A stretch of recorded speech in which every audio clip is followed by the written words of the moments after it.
¿Qué tal? Muy buenas tardes, soy Héctor de Mauleón, le doy la más cordial bienvenida a una nueva emisión de El Foco. Le doy la bienvenida a mi querida Beca Duncan. Hola, ¿qué tal? Y al maestro José Luis Martínez, escritor, editor, director del suplemento Laberinto del periódico Milenio, con una larguísima trayectoria que se ha acercado de una manera muy fina a la crónica de la Ciudad de México, a la crónica nocturna. Cuidado, maestro. Cuidado. Y bueno, pues nos ha estado acompañando, mostrándonos algunos lugares que ya no existen y que tienen que ver con una pasión que predominó en México durante las primeras décadas del siglo XX de una manera brutal, hasta 1960, 1970, tal vez los 80s. Yo creo que hasta los 80 era una pasión que paralizaba la ciudad. Que era el boxeo. Pues hemos estado recordando los momentos en los que la ciudad se paralizó, cuando peleaba el Ratón Macías. El Toluco. El Toluco López, recordamos al Toluco López, y ahorita estamos caminando muy cerca de la calle Manuel, de la calle Peña y Peña. Estamos en la esquina de Eje 1 y Ferrocarril de Cintura, pues en el mero corazón de una zona que tiene una historia extraordinaria y que también explica pues por qué el surgimiento de grandes ídolos del boxeo. Estaba yo leyendo, maestro, cómo cuando cae Tenochtitlan y se hace la nueva ciudad, pues se hace una ciudad blanca, una ciudad para blancos, y los vencidos son expulsados a los márgenes de la ciudad, en Barrios donde, de indios, ¿no? en donde se hacen las repúblicas de indios. Y pues los que quedan expulsados no reciben atención, no hay Estado, tienen que arreglárselas por ellos mismos. Va pasando todo esto a lo largo de muchísimos años, a lo largo de 2 o 3 siglos, en un lugar donde había un pequeño templo que se llamaba, no me acuerdo cómo se llamaba, pero Tepitón, Cuautepitón, que quería decir pequeño, Teotepitón, que tenía que ver con el Teocalli y con el pequeño templo. Y se fue reduciendo con el tiempo hasta ser conocido como Tepito, este lugar. Bueno, pues este lugar no recibe atención, digamos hasta llegado el siglo XX. Si uno puede localizar las crónicas de 1911, de 1930, las crónicas que están perdidas en el Universal, encuentra un barrio verdaderas babeles de miseria, casas casuchas, calles laberínticas, gente totalmente abandonada, que había estado abandonada por siglos, y de ahí viene la tradición del Barrio Bravo como un lugar de excepción. Fíjate qué interesante, hasta que se hace Lecumberri, se piensa en conectar vías, pavimentar, que puedan llegar, que pueda haber un movimiento que conecte la Ciudad de México con la cárcel. Y entonces es la primera vez que se ordena Tepito. Es por eso que este lugar tenía que ser un lugar en el que no entra el Estado, un lugar de excepción y un lugar en donde las cosas se dirimen desde siempre por otras vías que no son las jurídicas. A puño limpio, ¿no? Dice el dicho que la única manera de salir de Tepito era a puñetazos o a patadas, es decir, mediante el box o mediante el fútbol. Entonces, bueno, pues en estos lugares se van abriendo espacios legendarios. Ya habíamos recordado en el programa anterior cómo surge de una de estas calles el legendario Kid Azteca, un joven que se abre camino a puñetazos precisamente, y que tiene un carisma extraordinario, que logra conmover a la gente y atraer a la gente y convertirlo en uno de los primeros ídolos verdaderos del boxeo. Pero estamos en una zona, maestro, usted nos citó en este lugar porque estamos en un lugar que fue crucial en la historia del boxeo mexicano. Sí, Beca, Héctor. Efectivamente, en la Ciudad de México, según los tepiteños, los cronistas tepiteños, fue el último lugar de resistencia de la ciudad. Siempre ha sido caracterizado como un barrio bravo, y estamos aquí, vamos a verlo ahora, en lo que fue los Baños Gloria, que después cambió su nombre a Gimnasio Gloria, que abarcaba abarcaba todo esto. Todo esto y daba la vuelta. Daba la vuelta, y era un gimnasio que abrió sus puertas en 1924. Para muchos especialistas, el gimnasio más viejo que pues desde luego duró en la Ciudad de México, y donde fue un lugar de iniciación, Beca, un lugar donde muchos comenzaron su carrera. Aquí comenzó el Kid Azteca, el Chango Casanova, Ratón Macías, ¿no? el Ratón Macías, Carlos Zárate, todos ellos que son del barrio también. Muchos otros a través de los años, porque fue un lugar no nada más de boxeo, siempre se caracterizó por la convivencia entre boxeadores y luchadores. De hecho, cuando cierra sus puertas en junio, julio de 2014, 90 años después, Sí, hombre. hay una función de lucha libre. Con eso se despide la historia. Pero de- además, del maestro, Gloria. pasa algo que yo creo que es muy raro ver en otros establecimientos, en otros centros, en otras instituciones, que es que cierra sus puertas y la gente hace una manifestación para que esto no ocurra, para pedir Pancartas, ¿no? pancartas, Claro. mantas, para pedir que el gobierno intervenga y decir, esto es un centro que ha salvado a muchísimos, a centenares de jóvenes del rumbo de Tepito, de la delincuencia, de las adicciones, Pero además por su muchísimas importancia cosas. para la cultura popular, ¿no? Como decíamos, es aquí donde se formaron los primeros ídolos como tal del boxeo y eso también le da una característica muy singular dentro de la historia de la cultura popular mexicana. Y además, como la mayoría de las personas que venían al box, no por deporte solamente, sino como una forma de ascender en la vida, Sí, no, una era la forma de manera ascenso de salir- social. de salir de aquí, sí. Y muchos, de hecho, lograron salir. Entre ellos, por ejemplo, el Ratón Macías. Aquí también comenzó su carrera Zárate, Carlos Zárate, El Cañas. el Cañas Zárate, que era del barrio. Bueno, Eh, era una verdadera el famosito- pesadilla para sus rivales, tenía unos récords. Creo que es el único que logró con Olivares, si no me equivoco, 20 knockouts seguidos en su Sí, carrera. el Cañas era un gran noqueador y uno de los personajes más emblemáticos de este barrio. Y bueno, estas paredes albergaron toda esa historia, la historia de los Baños Gloria. Tiene una historia que no sé si sea cierto, yo por ahí lo acabo de leer, que era una cantina. Y que se peleaban mucho, hasta ¿no? que Sí, dijo el sí. dueño, un señor Efrén, Efrén, sí, Que el dijo, Filemón a ver, era el encargado. a ver, vamos a poner aquí un ring, un encordado, para que si se quieren dar, se den y dejen de estar dando lata. Es muy bonito como leyenda urbana. Emblemáticos los colores, arriba los azulejos, verde y Sí, es lo único y que crema. queda. Esto es muy interesante, maestro. Mire, aquí está. Aquí Eso lo es podemos- original, completamente. Aquí lo podemos ver. Estos eran pues la entrada. No la entrada, pero era esto que está en esta puerta. Probablemente Sí, sería la esos entrada. acabados, bueno, la entrada no recuerdo exactamente. Yo llegué A venir a entrenar, había que pagar por todo, alquilar los guantes, las guantaletas, los protectores. Y cuando uno quería que un entrenador lo asistiera, pues había que pagarle también, ¿no? Pero lo importante era también que toda la gente que tenía cualidades las becaban, no les cobraban porque les veían futuro. Aquí entrenó también uno de mis grandes ídolos de niñez, un boxeador que se perdió totalmente, contemporáneo o un poquito antes de Rubén Olivares, que fue Lorenzo Jalimi Gutiérrez. Lorenzo fue un boxeador extraordinario, bravo, pegaba, aguantaba. Lamentablemente el alcohol y las drogas acabaron muy pronto con su carrera.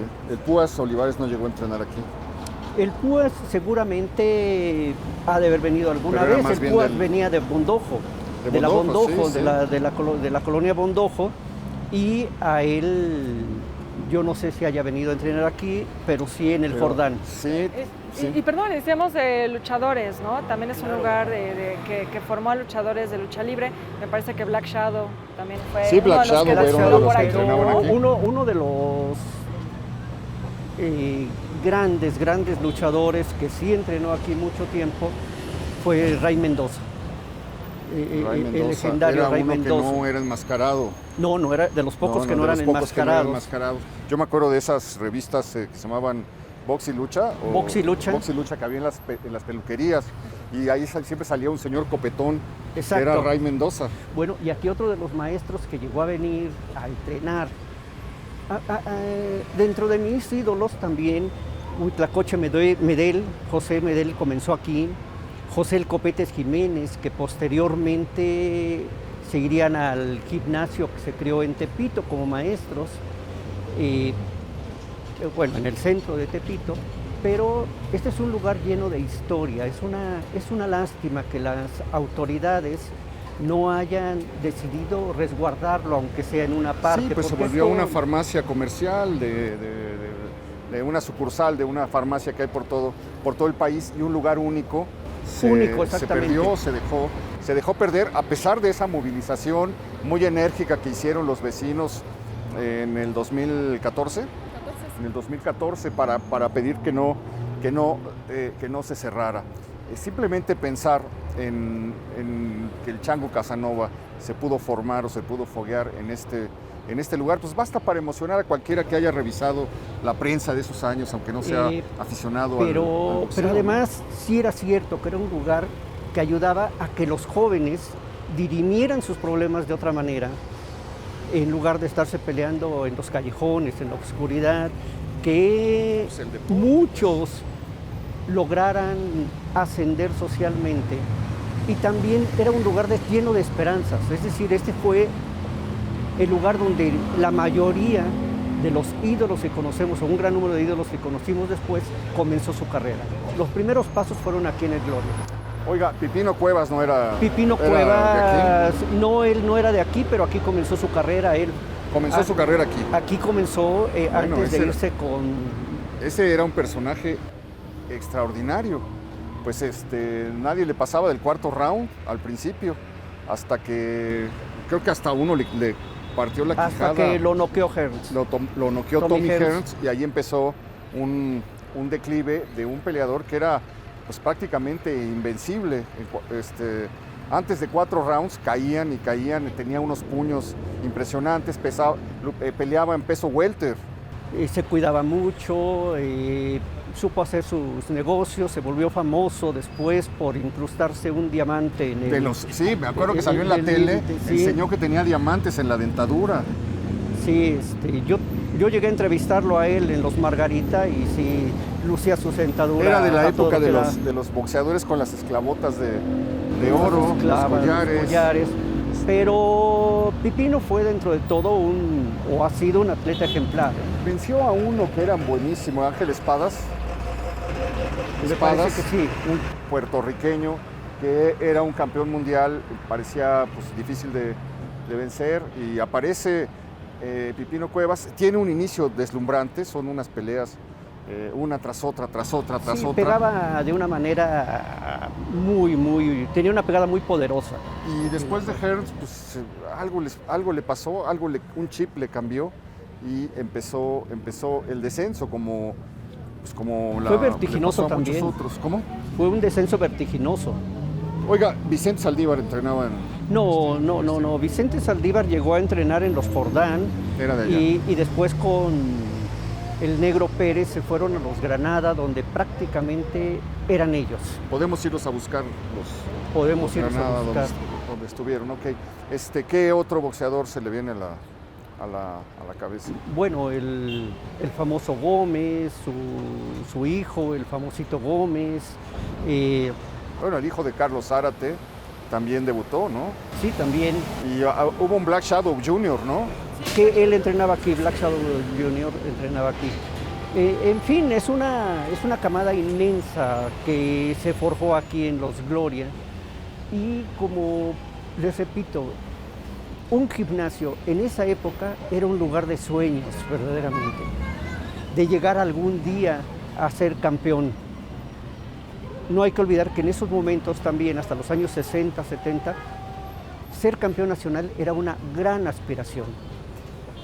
Había muy pocos que despreciaran esa oportunidad. En la actualidad los campeonatos nacionales, cuando menos de México, no significan nada, pero que José Medel haya perdurado 8 años como campeón nacional, solamente hasta que le ganó Chucho Castillo, y que tengamos muchos otros campeones nacionales, es en parte por la existencia de lugares como este. Ahora, para que esos sueños cristalicen, no solo están los boxeadores, ¿no? Hay entrenadores, hay managers. ¿Qué nos puede decir sobre esos otros personajes, esas otras figuras que también pasaron por este gimnasio? Sí, los grandes managers, los legendarios, no estuvieron en el Gloria.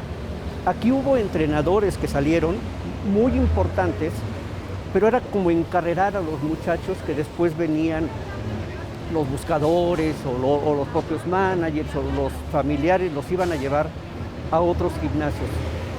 Pero el boxeador que yo recuerdo que más duró aquí fue Jalili Gutiérrez. Sí, era un lugar de iniciación.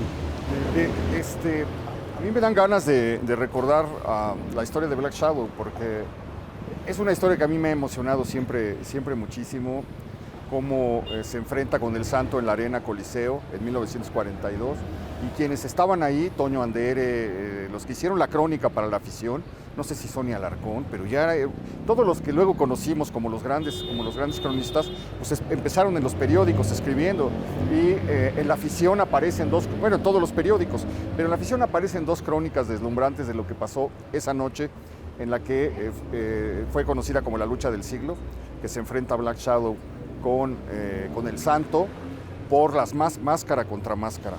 Y son los 2 ídolos de la afición. Uno es el que era rudo, que se volvió técnico, y otro que era rudo y técnico, y todo lo que hacía a la gente le encantaba. De hecho, fue haciendo pareja con Blue Demon, se subían, mucha gente pensaba que eran hermanos. No lo eran, pero hacían pareja, y en esa lucha es decisiva para la historia de la lucha libre mexicana, porque el Santo le quita la máscara a Black Shadow, se la quita de mala manera, y entonces, indignado porque se la quita de mala manera, Blue Demon brinca, que nada más estaba de second, brinca y lo descuenta. Y entonces ahí se hace una rivalidad que va a formar parte de los años que corren entre esa fecha de la lucha del siglo. Dije 42, pero es 1952. De la lucha del siglo hasta la aparición del cine mexicano de luchadores, pues las 2 figuras dominantes son precisamente el Santo y Blue Demon, que era el second de Black Shadow. Y bueno, pues surgen estas 2 figuras, pero todo está conectado con este personaje extraordinario que es Black Shadow, que pues uno lo imagina, tenía un ángel que, contaba yo en el programa pasado, cuando pierde la máscara, su popularidad, en lugar de disminuir, crece como la espuma. Es un fenómeno parecido al de Ray Mendoza, ¿no? Y era fabuloso verlos entrenar. Yo no fui muy aficionado a la lucha libre, siempre al boxeo, pero era fabuloso verlos entrenar, ver cómo preparan sus rutinas, que cuando uno piensa en esa frase de que la lucha libre es solo circo, habría que ver cómo entrenan. Son verdaderos acróbatas, sí. Atletas gimnastas, ¿no? Sí, claro, gimnastas, atletas de muy alto rendimiento, y cómo van preparando los saltos y las caídas y los topes. En las mañanas generalmente entrenaban los luchadores, los boxeadores llegaban un poquito más tarde. Pero, pues en fin, este es lo que queda de ese magnífico Entonces había escenario. que rentar los guantes. El que no tenía equipo había que rentar. ¿Cuánto costaba eso? Pues ¿Era por cada vez? Era por cada vez, era barato. Uno podía traer su propio equipo, pagar su entrada y ya, ¿no? Pero si no, había que rentarlo. En esa época no había tantos pruritos para ponerse equipo ajeno. Pero, digamos, el gimnasio vivía de eso, cobraban una entrada. El primero tuvo el nombre de Baños Gloria, después se lo cambiaron a Gimnasio Gloria. De vapor y entonces la gente también entraba al vapor, a la regadera, todos los servicios. Es lo que vimos en el programa pasado, ¿no? Sí, Normalmente ambas cosas se combinaban. Exactamente. Pero pues, esto era una esquina completa, un espacio donde la gente del barrio y de otros barrios habla Héctor de Mauleón de Lecumberri, que queda aquí muy cerca, en Eduardo Molina. Bueno, ahí estaba la ex escuela del tiro, que desapareció, que eran los terrenos donde ahora está el Metro San Lázaro, y todo eso era una gigantesca ciudad perdida. Un lugar en el que, estando tan cerca a Lecumberri, no entraba la policía. Pues la gente de ahí también venía a entrenar acá en la Juan Polainas, o ex escuela del tiro, ¿no? O sea, todo está muy conectado, todo esto estamos en pleno barrio. En el programa pasado me decías, Beca, que estaban a las orillas los gimnasios. Este sí era una orilla. Sí, como en Oye, Juan Polainas, dice Andrés, las periferias. Dice Andrés Soler en una película, hombre, de las mejores familias de la colonia Juan Polainas, Sí, ¿no? claro. Refiriéndose a un lugar que era pues, un lugar intransitable, ¿no? Sí, era una ciudad perdida, como existían varias, la de Peralvillo, que era muy conocida, ¿no? Bolsa. La CP de Peralvillo. Bondojito. Sí, había varias, pero la más famosa que yo recuerdo, la de Peralvillo y la de la Juan Polainas. Bueno, pues lo que pasa es que en cuanto se abre Lecumberri, cuando se inaugura Lecumberri, es cuando se empieza a urbanizar este lugar, pero aún así la gente, la propia gente de Tepito es la que hace cooperachas para poner Claro. el drenaje, para poner el alumbrado, para poner las banquetas, etcétera. Esto hace pues, que crean que todo se desarrolle con una cultura de nosotros no formamos parte de su estado, de su... Y de un arraigo muy, muy importante. El estar en Tepito, el convivir con la gente de Tepito, yo he tenido la fortuna de tener muchos amigos de acá, es el sentido comunitario. Sí. Todo es con base en la comunidad y muchas expresiones populares, el boxeo, los sonideros, el fútbol, pues tienen un gran arraigo en estos lugares, ¿no? ¿Qué eran los sonideros o qué son? Una bocina para que baile la gente, y a la que baila le cobran y a la que no, puede estar de espectadora. Muy bien. Pues vamos a seguir buscando historias del boxeo a través de lugares que concentraron.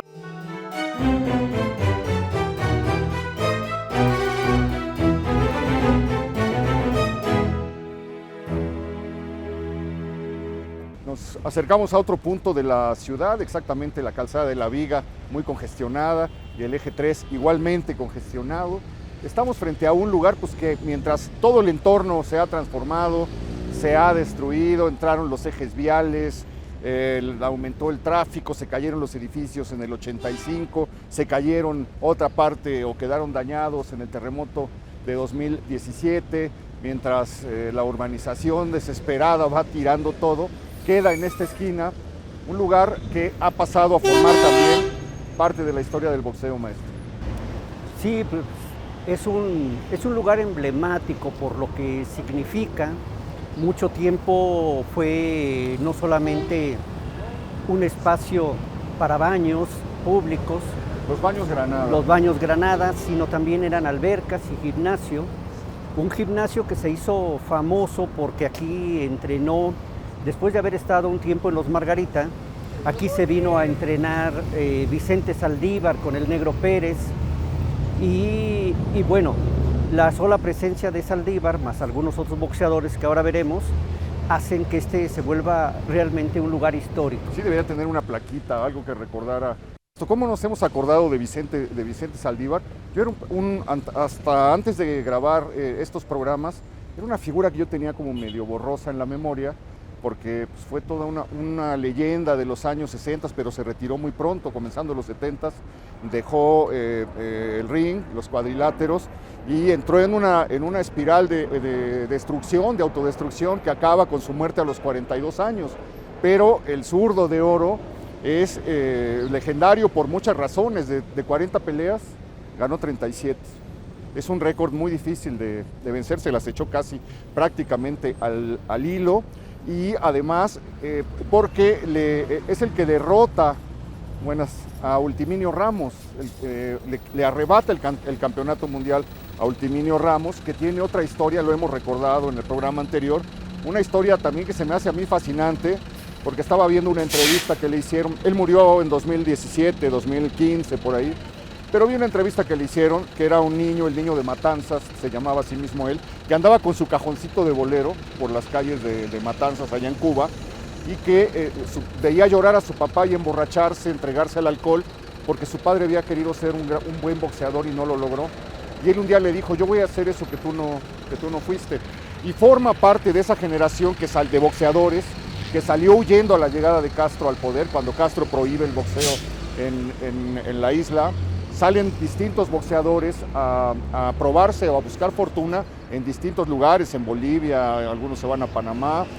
Él va a algunos lugares, llega a México y le toca una época dorada de consagración. Venía de una tragedia, había matado a un boxeador que le decían el Tigre Blanco, allá José Blanco, allá en Cuba, y al llegar aquí en el momento de su mayor esplendor, le toca matar a David Moore, un boxeador de color de Estados Unidos, en una pelea que se lleva a cabo precisamente en Estados Unidos, me parece que en Los Ángeles, y él a partir de ese momento entra con el trauma de pues ya maté a dos. Entonces cada que se sube al ring, prácticamente a partir de ese momento, pues él queda liquidado como boxeador, a pesar de que sigue durante un tiempo. Y encontré también una referencia muy curiosa, que Bob Dylan le hace una canción que se llama ¿Quién mató a David Moore?, inspirada en el shock que fue la muerte de este boxeador en manos de Ultiminio Ramos. Y dice Dylan, el hombre cuyos puños lo sumergieron en la niebla. Viene la muerte.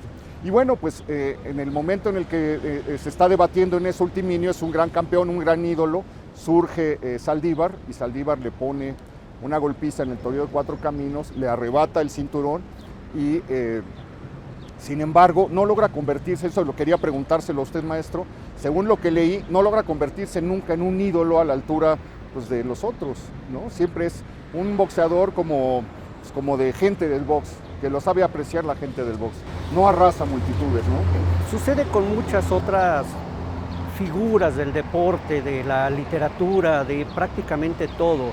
No es alguien que logre emocionar a la gente y provocar una admiración unánime, que es lo que hacen los ídolos. A los ídolos se les perdona todo.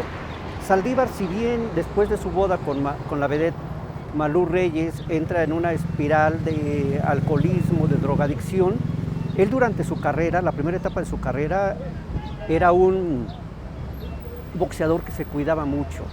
Era un tipo muy disciplinado y además con un estilo de boxeo prácticamente indescifrable para sus contrincantes, que era ser zurdo, un zurdo natural.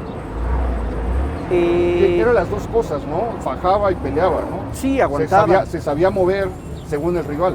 Sí, y aguantaba, pero Saldívar sí fue un boxeador muy admirado, nunca fue un ídolo. Logra cosas impresionantes. Una de ellas es la victoria sobre Ultiminio Ramos, donde nadie creía que eso sucediera, en otro lugar que ya no existe en la Ciudad de México, en sus alrededores, que es el Toreo de Cuatro Caminos. Logra que una de sus peleas contra Howard Winston sea transmitida vía pájaro madrugador. Claro, es la primera vez que se usa el pájaro madrugador. Ese satélite que solamente se usaba en acontecimientos muy especiales. Y desde luego que sus peleas causaban mucha expectación y eran vistas por todos, pero él, su propio carácter de ese muchacho de la colonia postal, como le decían, era de la postal, muy cerca de aquí, nunca fue una gente que arrasara multitudes.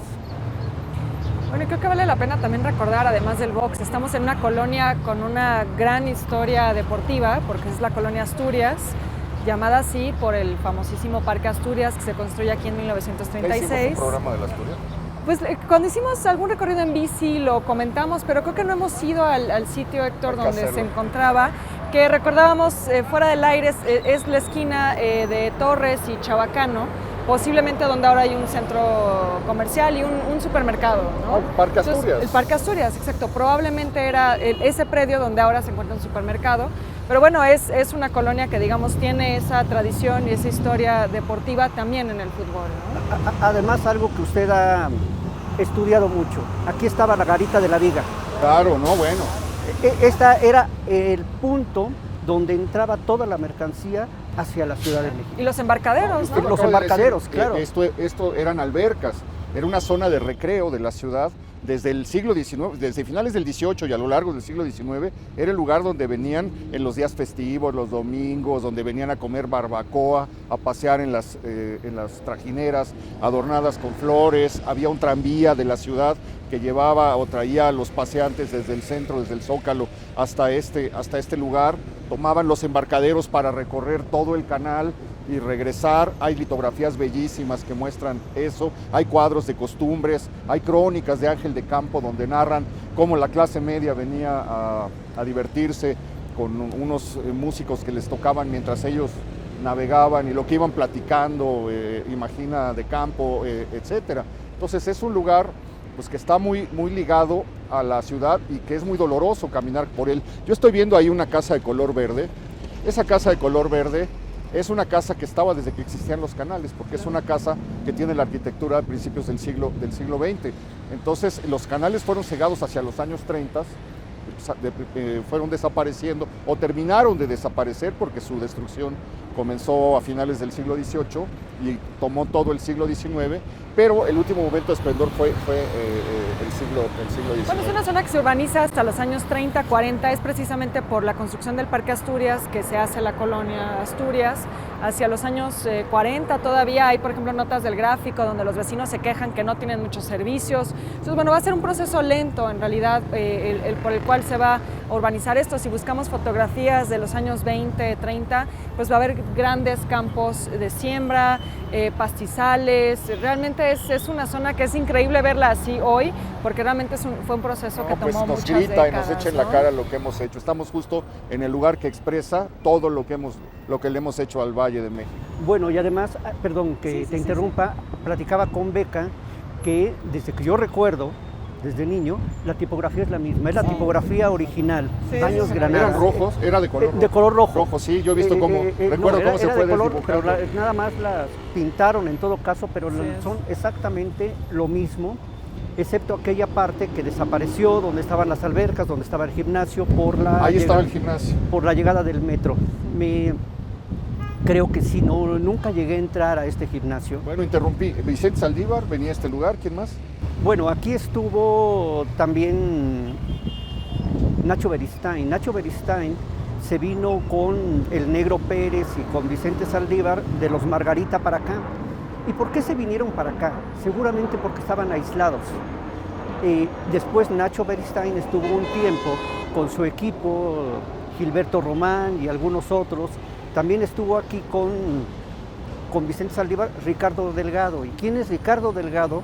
Nuestra medalla de oro de los Juegos Olímpicos del 68. Un boxeador que se retira muy pronto, hermano de René Delgado. Alfonso Zamora es medallista también en 72, en Alemania 72.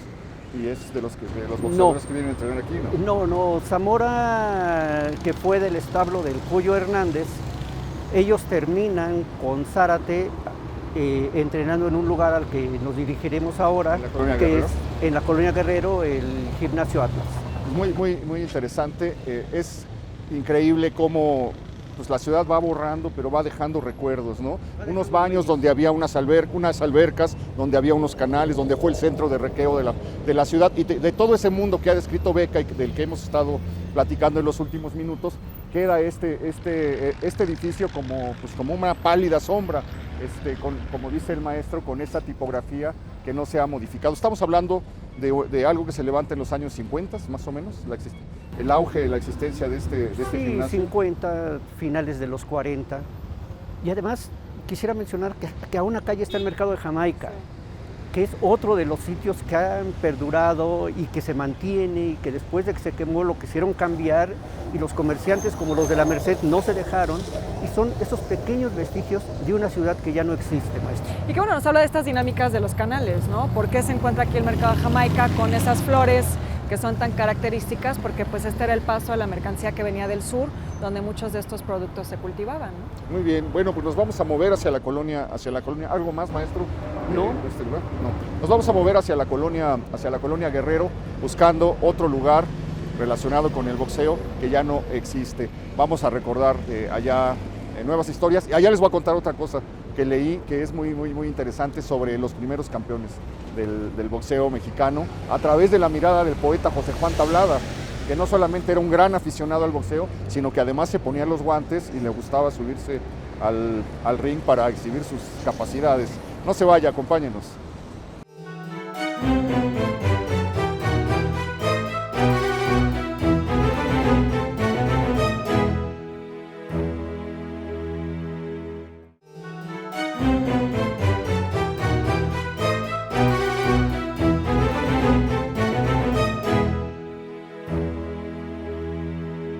Llegamos a otro punto de la ciudad, estamos en la esquina de Camelia y Zarco, corazón de la colonia Guerrero, con un monumento atrás, pues que da cuenta de alguna manera de todo lo que hemos venido platicando, maestro. Ahí se mantiene todavía el gimnasio Atlas, pero ya con los vidrios a punto de venirse abajo, con la fachada mostrando los estragos de las lluvias, del tiempo, del polvo, de la contaminación, del deterioro, del abandono, de un deporte que fue en los años 60 el gran deporte nacional, hasta que el fútbol y la televisión se metieron, lo colocaron en un segundo plano. Sí, desde luego, hay una gran historia en todos estos lugares, una historia que se ha venido apagando, deteriorando, porque en la actualidad no hay un solo campeón, no hay un solo boxeador de renombre que salga de un sitio como este, es decir, de un sitio popular donde se van forjando desde niños. En la actualidad el boxeo se volvió una industria con apoderados, con aparatos administrativos y promocionales que no tienen nada que ver con el auge del que usted habla. Lo cuenta Monsiváis en una crónica extraordinaria que está en Los Rituales del Caos, dedicada a una pelea de Julio César Chávez. Cuando él está en la arena, dice, y de repente ve todo, ve las cámaras, ve a las edecanes, ve los anuncios, ve los vendedores de cerveza, ve todo el marketing que hay alrededor de eso, y dice, de repente volteé y como por casualidad vi el ring y solo entonces me acordé que estaba yo en una pelea de box, ¿no? Sí, exactamente, es una tristeza que esto haya sucedido, no porque los boxeadores no merezcan ascender económicamente, socialmente, sino porque se le quita la oportunidad a muchos que tienen la ilusión de dedicarse a este deporte. Muy bien, pues hemos caminado por lugares que ya no existen, pero este sí. Un sobreviviente. Y además vamos a conocerlo por dentro, ¿no? Que se me hace muy emocionante. Claro, es un lugar que guarda mucha historia de él. Muy bien, pues vamos a caminar, vamos a entrar a las puertas del gimnasio. Es solamente de imaginar pues, todos los peleadores que pudieron haber cruzado el umbral que vamos a cruzar en este momento y subir por las escaleras que vamos a subir, como quienes. Aquí sí, Alfonso Zamora sería uno de los referentes, maestro. Sí, cuando cierra el Jordán, los managers emigran a otros gimnasios, y el más importante de los managers en la historia del boxeo mexicano, que es Arturo El Cuyo Hernández, se viene aquí y muy cerca, en uno de estos locales, pone también sus tiendas de Deportes Hernández. Él fabricaba arreos y eran dos marcas las que tenía, Deportes Hernández y los guantes y todo lo demás, Casanova. Y bueno, aquí llegaron Zárate y Zamora, ¿no? Dos de los boxeadores extraordinarios. Este Zamora es el que hablábamos hace unos minutos, que es el peleador que se da a conocer en las Olimpiadas de 1972, cuando ocurre aquella tragedia terrorista. Sí, desde luego.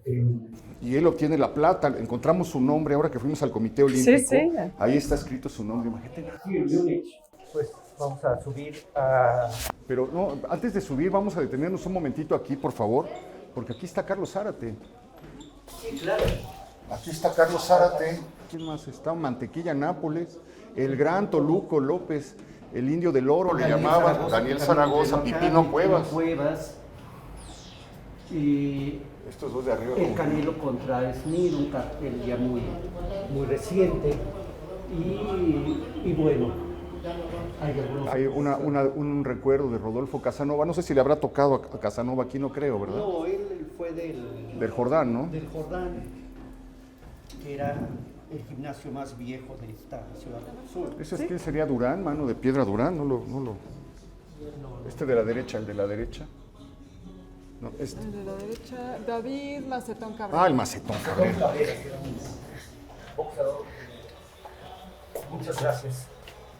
Un boxeador que tenía básicamente una pegada. Este es un gimnasio donde también ha habido muchos boxeadores, una materia en la que me declaro verdaderamente incompetente. Luchadores, mira. Luchadores, sí. Qué bueno es algo que veíamos en otros lugares, ¿no? Conviven mucho la lucha y el box en estos gimnasios. Seguiremos subiendo hacia donde están los rines. Estos son los vestidores. Siempre. Qué maravilloso. Vamos a subir ahora a donde actualmente se estrenan. No son aparatos nuevos, no son lujosos, No, es no, como aquí para se- que entrene Rocky en una de esas No, peleas. es que tiene esta cosa. Mira Pues nada más estas. un gimnasio popular, ¿no? Totalmente popular. Y un poco detenido en el tiempo, también hay que decirlo. Esto, ¿no? ¿Cuántos kilos será? Ya un poco, derrumbados, ¿no? Derrumbadas las piezas. Sí, es un... Pues es uno de los grandes lugares secretos, solo de la Colonia Guerrero, de la Ciudad de México. Es algo que solamente algunas personas conocerán y habrán visitado, pero pues que sí tiene que ver con un momento estelar en la historia del boxeo. ¡Wow! ¡Qué maravilla! sagrados para cualquiera que disfrute el box, que es el ring. Estos son los rines donde seguramente Muchos de los que vimos allá abajo entrenaron. entrenaron. Entrenaron Zárate, Zamora, Ricardo Arredondo, el Joel Zárate, toda esta gente. Imagine nada más lo que era el movimiento con el Cuyo Hernández dirigiendo a sus pupilos, con su grupo de entrenadores, llevándolos al frontón para que adquirieran movimiento. Y bueno, ahí está el nombre de este histórico gimnasio Atlas. Con el... ¿Quién sería este? ¿Frontón? No, el luchador con una cobra ahí. Pues increíble. Bueno, lo que es una de las comentábamos, ¿no? grandes- Que la lucha y el box conviven muchas veces. Una de en las estos grandes casos. sorpresas, la verdad, para mí, es encontrar un lugar así en la Ciudad de México, con esta carga, pero además, pues cuando uno pasa ni siquiera ve, ni siquiera se entera que hay un gimnasio en la parte de arriba. Vimos puestos de comida, vimos tiendas, vimos una serie de comercios, una entrada estrechísima, y lo deteriorado de la fachada pues impide un poco imaginar que aquí se encuentra este santuario del boxeo. Ahora que tocaba yo las cuerdas, me recordaba que algo que comentamos en el programa anterior, que es en los primeros combates, el ring o el encordado lo hacía la gente, ¿no? No existía esto. Y esto lo hacen ponerlos arriba y ponerles las cuerdas, precisamente para evitar que en el calor de la pelea la gente se metiera y se pusiera a pelear con los boxeadores, como ocurrió varias veces. Me hacía recordar también que en las memorias de tablada, como lo comentábamos en el bloque anterior, se narra la primera pelea de box en noviembre de 1905 entre Fernando Colín y Salvador Esperón, dos personas que pues habían destacado en los gimnasios de la ciudad. Se practicaba el boxeo en esos gimnasios, como se practicaba la esgrima, la gimnasia, distintas cosas, y estaba prohibido hacer peleas, digamos, por paga o por apuesta, y entonces tuvieron que hacerla en una casa de la colonia Escandón, a escondidas en la noche, escondiéndose de la policía, y toca el primer combate entre estas dos personas, uno muy fuerte y uno muy delgado, muy elegante. Todo indicaba que el favorito era el que era más musculoso y de pegada más fuerte, y la primera sorpresa que se da en esa pelea inicial es que no, el que gana es el boxeador fino, que logra boxear, aguantar y resistir el huracán de andanadas de cuero que se le vino encima. Pues una de las muchas historias que nos ha permitido recordar el maestro José Luis Martínez durante estos recorridos por lugares de la ciudad que ya no existen o que existen venidos a menos, pero que formaron una parte importantísima en la historia cultural y deportiva de la Ciudad de México. Y que tienen una enorme carga emocional todavía, que creo que para cualquier aficionado al box, pero también para cualquier habitante de la ciudad, permite, el foco lo ha permitido durante muchos años, descubrir este tipo de lugares donde prácticamente está escrita nuestra historia, la historia de la Ciudad de México. Muy emocionante, como lo ha dicho. ¿Usted llegó a entrenar aquí? No, yo realmente vine algunas veces como periodista, porque esto ya fue en los años 80, donde estaban El Cuyo, y Zárate, y Zamora, Ricardo Arredondo, Jalini Gutiérrez. ¿Podía entrar la gente a ver los entrenamientos? En algunas pagaban, ¿no? En los Jordanos se pagaban 5 pesos para verlos. ¿Aquí podía la gente entrar, ver, por ejemplo, entrenar a Zárate? No sé, yo podía entrar como periodista, pero no, y me imagino que algunos aficionados, pero hubiera sido muy incómodo para los mismos boxeadores. Sí, verlo así, pero sí, aunque sí se usaba en algunos gimnasios. De cualquier manera, debe haber sido súper emocionante ver el entrenamiento de una de estas grandes figuras del boxeo mexicano. Pues hemos recuperado a lo largo de estos programas toda una época en la historia de la Ciudad de México, maestro. Le agradezco muchísimo que haya compartido con nosotros sus sabidurías, sus conocimientos. No, hombre, Héctor, muchas gracias. Gracias, Beca. No, gracias, maestro. Espero también que haya disfrutado usted este recorrido tanto como lo disfrutamos nosotros. Sígasela pasando bien y nos vemos la próxima semana aquí en El Foco. Gracias, maestro. Gracias a ustedes.